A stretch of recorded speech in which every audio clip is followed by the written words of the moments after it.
Good, very good. Very good. You are doing very well. Congratulations. Wonderful job.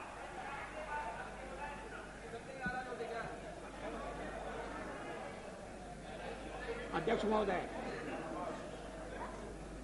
अब पटना में पानी भर गया है और वर्तमान सरकार उस पानी को निकाल नहीं पा रही और कोर्ट आदेश दे रहा है कि सेना की मदद लो। इसमें मेरा क्या दोष है?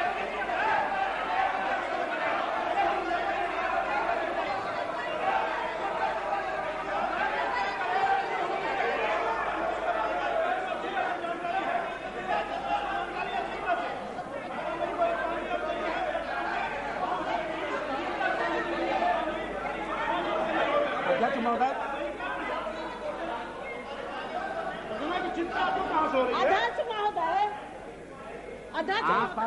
कर रहा था। आपका जानकारी है, मुझे मालूम है। इसीलिए प्लीज, इसीलिए मैंने आपको कहा था, आप नोट कर लीजिए क्या पॉइंट हो रहा है।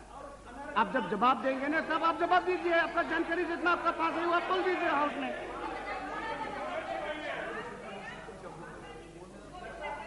अध्यक्ष महोदय, मैं कह रहा था सदन से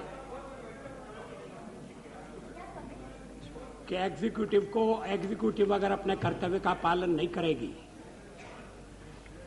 तो फिर न्यायपालिका का दरवाजा खटखटाने के अलावा नागरिकों के पास और कोई रास्ता नहीं रहेगा। होना तो ये चाहिए कि एग्जीक्यूटिव अपने कर्तव्य क्षेत्र के अंतर्गत अपने कर्तव्य का पालन करे और न्यायपालिका अपने अधिकार क्षेत्र तक सीमित रहे। लेकिन अगर मामले लटकाए जाएंगे, ये चारा घोटाला लीजिए, 1.5 साल से चल रहा है, लगातार चल रहा है, प्रक्रिया जटिल है, विलंब होते हैं, भ्रष्टाचार के मामले कब तक चलेंगे? अगर तो जो जिन पर आरोप लगते हैं उनके साथ भी अगर न्याय करना है तो उसका तकाजा यह है कि जल्दी से सुनवाई होना चाहिए, तुरंत फैसले होना चाहिए। और इसके लिए अगर प्रक्रिया में सुधार करने की जरूरत है, प्रधानमंत्री प्रस्ताव लेकर आए और सदन उनका समर्थन करेगा।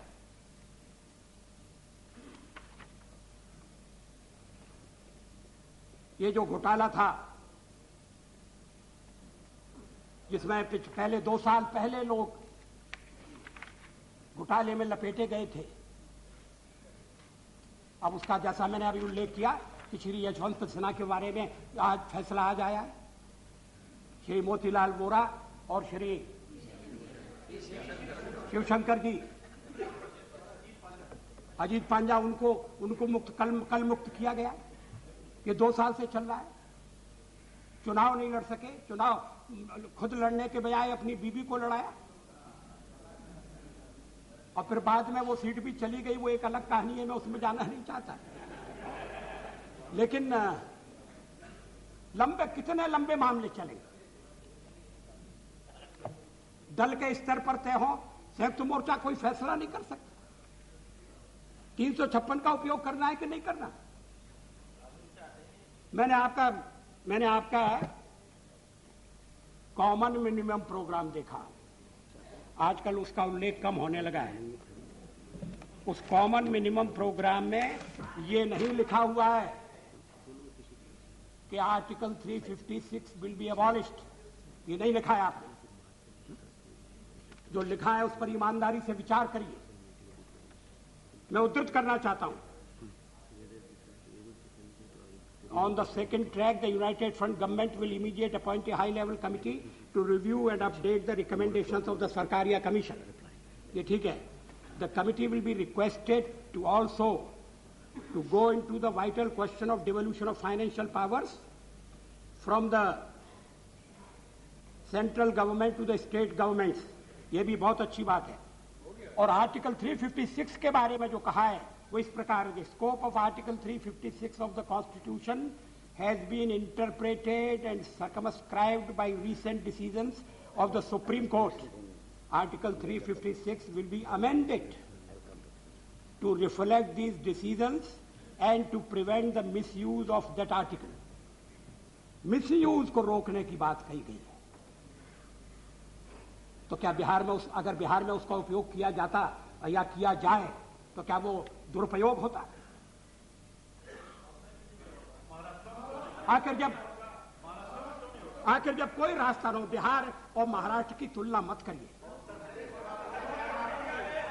अकेले बिहार में दलितों का जो सामूहिक नरसंहार हुआ है, उसके सामने मुंबई की घटना फिर बढ़ जाती है। आप बैठिए।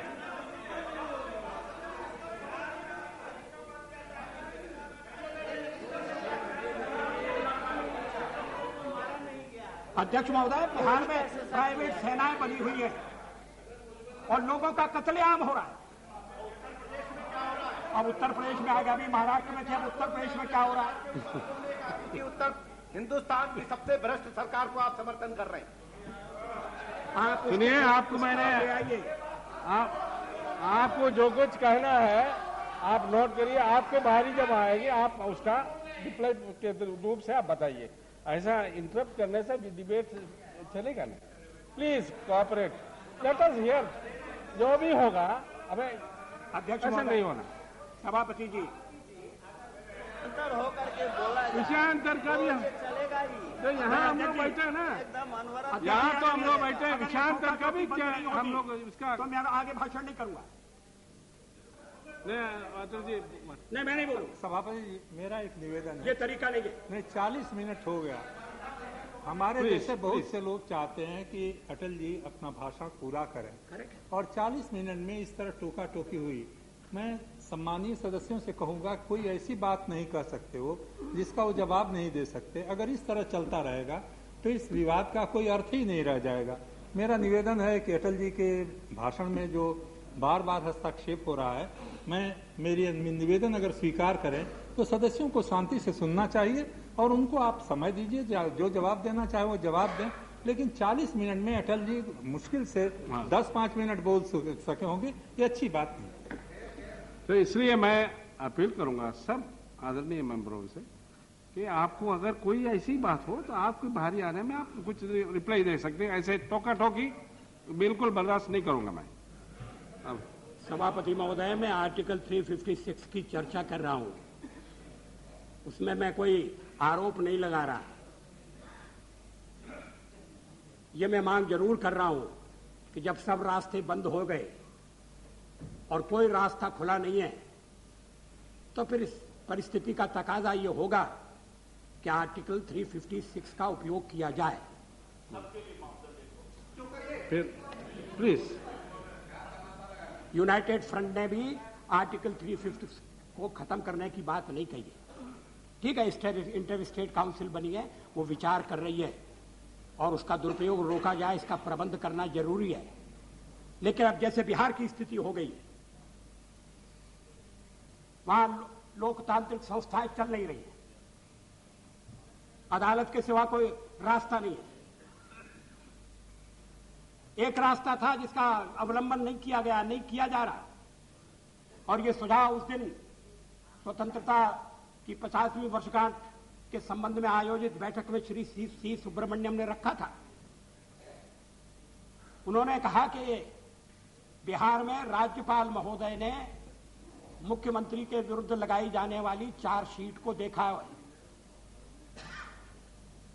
मुख्यमंत्री पर जो 4 आरोप लगे हैं और उन पर जब मुकदमा चलाने की मांग हुई, तो मुख्यमंत्री पर मुकदमा तब तक नहीं चलाया जा सकता जब तक कि गवर्नर की अनुमति नहीं है। और गवर्नर ने कहा कि आरोप कौन से हैं, चार्जशीट कहां है। 37 दिन तक गवर्नर महोदय उस पर विचार करते रहे। जरूर उन्होंने गहरा अध्ययन किया होगा, विधि शास्त्रियों की राय ली, एडवोकेट जनरल से परामर्श किया, और फिर उन्होंने इस बात की इजाजत दी कि ठीक है, प्राइमा फेसी केस है और चार्जशीट लग सकती है। अब इसके बाद क्या गवर्नर महोदय का और कोई कर्तव्य नहीं? क्या उन्होंने ये नहीं सोचा कि चार्जशीट अगर लगा दी जाएगी तो मुख्यमंत्री के पद पर बने रहते हुए किसी व्यक्ति के खिलाफ कहीं भी, और बिहार का विशेषकर बिहार में, साक्ष्य जुटाना एक असंभव काम होगा? 6 के करीब लोग संदेहास्पद स्थितियों में मारे गए। कौन खिलाफ गवाही देगा? कौन सत्य का उद्घाटन करेगा? छोटे मुकदमों में इसलिए कि गवाहों को प्रभावित न कर दें, बेल देने से इनकार कर दिया जाता है। आज बेल देने से इनकार किया, ये अच्छी बात है, लेकिन गवर्नर महोदय ने सोचा नहीं, क्या केंद्र से परामर्श नहीं किया?